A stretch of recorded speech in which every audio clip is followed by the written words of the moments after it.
Assalamu alaikum, my dear students. How are you today? I am Umar.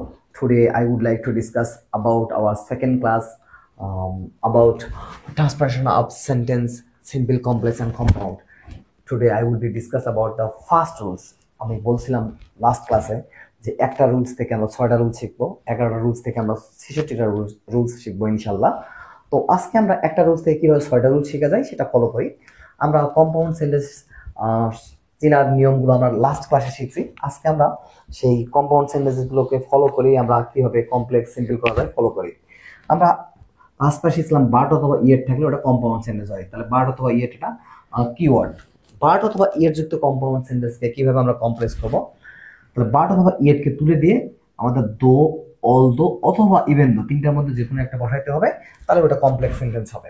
তাহলে আমরা কম্পাউন্ডটাকে complex করতে গেলে আমরা কি করতে হবে শিখে ফেললাম যে দো, অলদো অথবা ইভেন দো বসাতে হবে। ঠিক একইভাবে সিম্পল করতে গেলে আমাদের কি করতে হবে?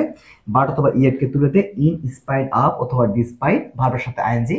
এই ভার্বের সাথে আইএনজির আগে ইচ্ছা করলে সাবজেক্ট পজিটিভ কেস, সাবজেক্ট হিসেবে পজিটিভ কেস প্লাস ভার্বের সাথে আইএনজি ব্যবহার করতে পারো, নো প্রবলেম।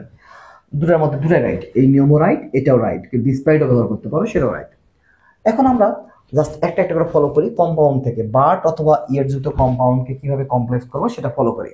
তাহলে বার্ড অথবা ইয়েট এটা আমাদের কিওয়ার্ড, এটা থাকলে আমরা বুঝবো এটা কম্পাউন্ড সেন্টেন্স। এটাকে আমরা কমপ্লেক্স করতে গেলে কি করতে হবে?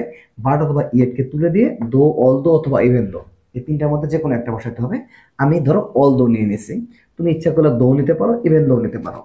তাহলে অলদো নিয়ে নিলাম, আর বার্ড অথবা ইয়েটের পরিবর্তে অলদো নিয়ে নিলাম, আর এই সেন্টেন্সটা যা আছে তাই লিখবো, he is a good boy, he is a good boy. আর বার্ড অথবা ইয়েটের জায়গাতে একটা কমা দেবো, এইটুকুই কাজ বন্ধুরা, আর কোনো কাজ নাই। তারপর যা আছে তাই, হি is a bad boy, bad student, he is a bad student, same লিখে ফেলছি। তাহলে আমরা কম্পাউন্ড থেকে কমপ্লেক্স করা শিখলাম। এবার আমরা শিখবো সিম্পল। তাহলে প্রথমে বলছে আমাদের সূত্র থেকে ইন স্পাইট আপ অথবা ডিসপাইট নিতে পারো। তো আমি নিচ্ছি ইন স্পাইট আপ, তারপরে বলছে ভার্বের সাথে আইএনজি।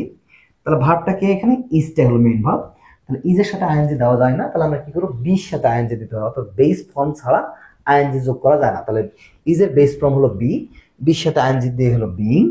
তারপরে পরের অংশটা আ গুড বয়, আ গুড বয় দিয়ে দিলাম আমি। তারপরে এখানে কমা দিতে বলছে, বার্ড অথবা ইয়েটের জায়গায় কমা দিলাম। তারপরে যা আছে তাই, হি is a bad student, he is a bad student. এটাকে আমরা দ্বিতীয় রুলসটা ফলো করে করতে পারি যে আমরা একটা পজিটিভ কেস অতিরিক্ত বসাবো। তাহলে ইনস্পাইট আপ সাবজেক্টের পজিটিভ কেস, এই যে লেখা আছে সাবজেক্টস পজিটিভ কেস বসালাম। তারপরে উপরে নিয়মের মধ্যে ভার্বের সাথে আইএনজি, তারপরে যেটুকু অংশ আসে সেইটুকুই, তারপরে এখানে একটা কমা বার্ড অথবা ইয়েটের জায়গাতে, তারপরে যা আছে তাই, হি is a bad student, he is a bad student আমরা উঠাই দিয়ে ফেলবো। এখন আমরা একটা থেকে কটা রুল শিখলাম?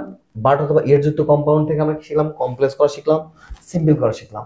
ঠিক কোনো স্টুডেন্ট যদি এই একটা রুলসকে ফলো করে তাহলে দেখো কয়টা হয়। তাহলে এটা থেকে কয়টা হলো? একটা, দুইটা। আবার কমপ্লেক্সে যদি দো অথবা অলদো অথবা ইভেন দো যুক্ত কোনো সেন্টেন্স থাকে, পরীক্ষা যদি আসে কম্পাউন্ড করতে, তাহলে কি করতে হবে? এটা তুলে দিয়ে বার্ড অথবা ইয়েট ব্যবহার করতে হবে। তাহলে একটা রুলস হয়ে গেল, তিনটা। আবার যদি ওটা সিম্পল করতে বলে, ইনস্পাইট আপ পজিটিভ কেস বা ভার্বের সাথে আইএনজি, এই রুলস ব্যবহার করে আমরা করতে পারি সিম্পল, তাহলে হয়ে গেল চারটা। আর পরীক্ষায় যদি ইনস্পাইট আপ অথবা ডিসপাইট ভার্বের সাথে আইএনজি এরকম একটা সেন্টেন্স থাকে, সেটা যদি কমপ্লেক্স করতে বলে, তাহলে আমরা অলদো, দো অথবা ইভেন দো বসাবো। একইভাবে আমরা বার্ড অথবা ইয়েট বসাবো। তাহলে আমি সিম্পল থেকে কমপ্লেক্সও করতে পারলাম, কম্পাউন্ডও করতে পারলাম। তাহলে টোটাল হয়ে গেল কয়টা রুল? 6টা। কেউ যদি এটা ভালোভাবে এই দিক থেকে এই দিক পর্যন্ত মুখস্থ রাখে, আবার এই দিক থেকে এই দিক পর্যন্ত মুখস্থ রাখতে পারে ভালোভাবে, তাহলেই সে একসাথে একটা রুলস ফলো করে 6টা রুলস শিখতে পারবে। তো এটা খুবই ইজি, এটা আমরা প্র্যাকটিস করে করে আমরা শিখে ফেলবো ইনশাল্লাহ। That's all for the time being. See you next class. We will be discuss about the second rules. Okay.